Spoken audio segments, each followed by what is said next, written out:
Yeah, thank you, Mr. Horvath, for your opening talk. It's also my pleasure now to introduce the President of BfS, Inge Paulini, who would also like to welcome you here to this final meeting.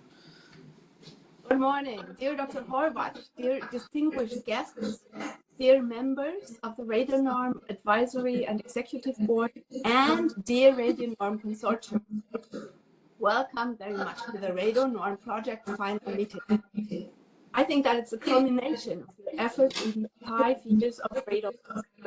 And in the next 2 days, you will not only look at the results of your joint efforts, but also appreciate the immense progress made in the RadioNorm, from its inception and implementation to where we stand today. I would like to take a brief look at the history with you.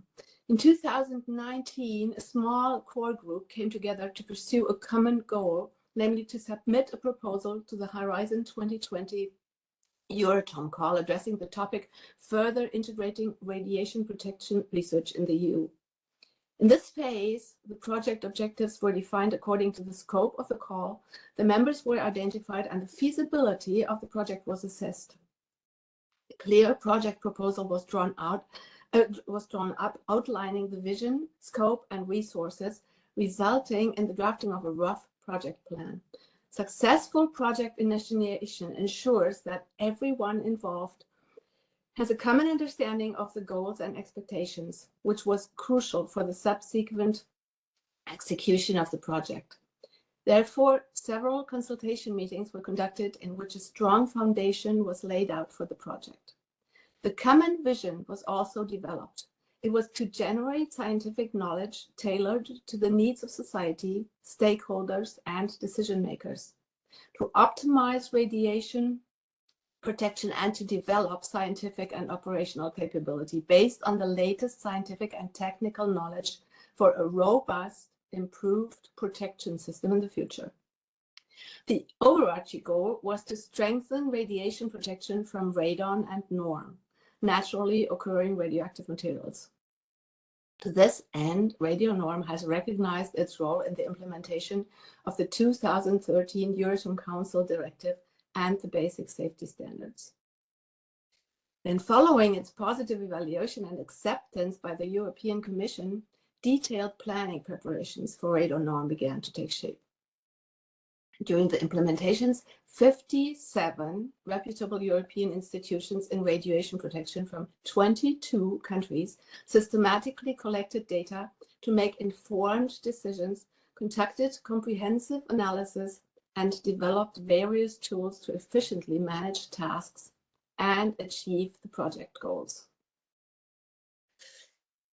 These were in the areas were worked on in 8 working packages and 47 task groups, and dealing with issues like coordination, management, administration, of course, exposure, dissimilarity, effects and risks, mitigation, societal aspects, education and training, communication, dissemination, and exploitation of results. Quite a wide range. Within this structure, the RadioNorm community began tackling challenges of beating cancer, addressing issues in the European Bauhaus with climate goals of improving building energy efficiency and zero pollution, and addressing environmental challenges of circular economy and air quality. Your research was not just contributing to radiation protection, but to a wide range of European policies where the well-being of people and the environment as a whole is of utmost importance. During implementation, you also learned that flexibility and creativity to respond to unexpected obstacles is required. And the biggest obstacle at the beginning of your endeavors was COVID. You had to deal with the loss of colleagues and the challenge of recruiting qualified staff, which today is still a dilemma in academia and radiation protection. But because of your tenacity and resourcefulness, you were able to overcome setbacks and accomplish your goals. Despite the challenges posed by the COVID pandemic, the kickoff and first annual meetings were successfully held online, while the following annual meetings could be held in a hybrid format. The shift to meeting in person enabled the consortium to build camaraderie maybe even friendship in some cases, and work effectively together despite the physical distance. Colleagues quickly got to know each other and started working on the project, which shows that productive collaboration is possible even under difficult conditions. As already mentioned, flexibility and commitment were crucial here. It is so good that this final Radon Norm meeting can also take place in person. And now I would like to mention just a few of the many accomplishments in the project since its inception, which you will also hear about more in detail in the new few days and discuss there in Budapest. There has been significant advancement in developing radon measurement equipment and improving methods for radon monitoring, improving models for radionuclide transport in the environment, and progress in the management of industries and areas where norm is processed. Your research has led to an improved understanding of the risks of smoking in combination with radon exposure and the risk of radon in vulnerable populations, such as pregnant women. Progress has been made towards improved diagnosis of radon-induced lung cancer and its early detection. That is extremely vital in the fight against cancer. Radon remediation technologies have been assessed and new methods have been developed for radon remediation in buildings. New strategies for radon risk communication and population sensitization have been developed, which emphasize the value of social science research in radiation protection and at the same time help the public understand why we undertake such research. Your citizen science projects have been particularly praised in raising awareness and bringing science to a level that connects with the public. A significant number of young scientists, that's very important, have been trained in radiation protection topics and remain motivated to continue working in the field, which has managed to build competence in radiation protection and help maintain expertise. You also actively communicated your results as to various stakeholders for implementation in radiation protection, including decision makers such as the Commission and local authorities, and helped identify future research questions for radon and norm. These achievements were exceptionally commended during the interim project review when you were rated as having delivered exceptional results with significant immediate or potential impact. Congratulations. The results achieved are not only important for science, but also for politics and society as a whole. We all know that any European project is about much more than simply seeking answers and producing results. It is about building networks, about cooperation between many institutions in different European countries, about sharing experiences and also support the next generation of researchers in radiation protection. And very important, it is about implementing and utilizing the outcomes and solutions in as practical as a manner as possible.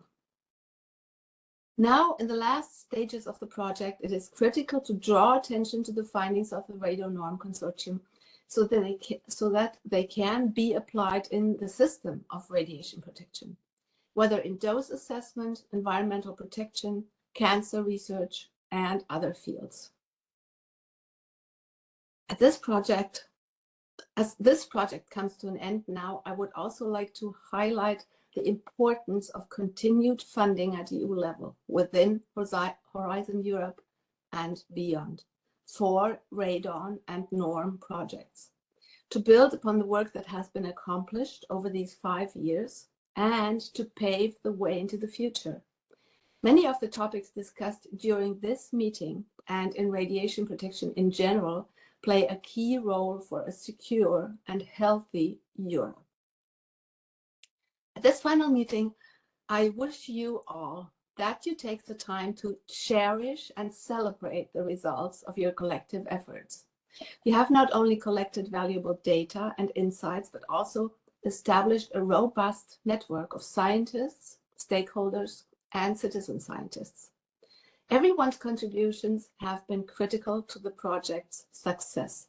I kindly welcome you all to join in the discussion and offer your thoughts and ideas in these days in Budapest at the meeting, since it is through discourse that you chart your common course ahead. Before closing, I want to stress once again how important teamwork was to this project. With remarkable success, the consortium has shown that working together as a unified network of renowned European institutions can accomplish so much more than working alone.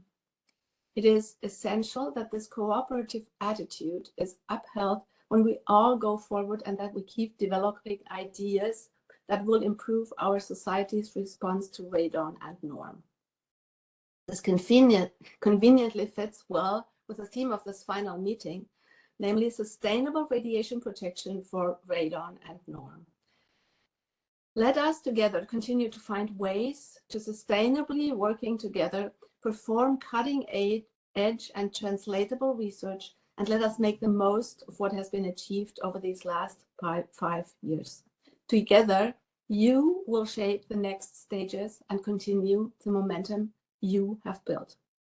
With that, I thank you all for your successful and fruitful work within the Radon Norm project. As this project will end soon, I wish you a fruitful final meeting full of insights, learnings, good discussions, constructive discussions, and that your conversations once again revitalize and strengthen the Radon Norm network and the entire network of radiation protection in Europe. Thank you very much and have a very good meeting.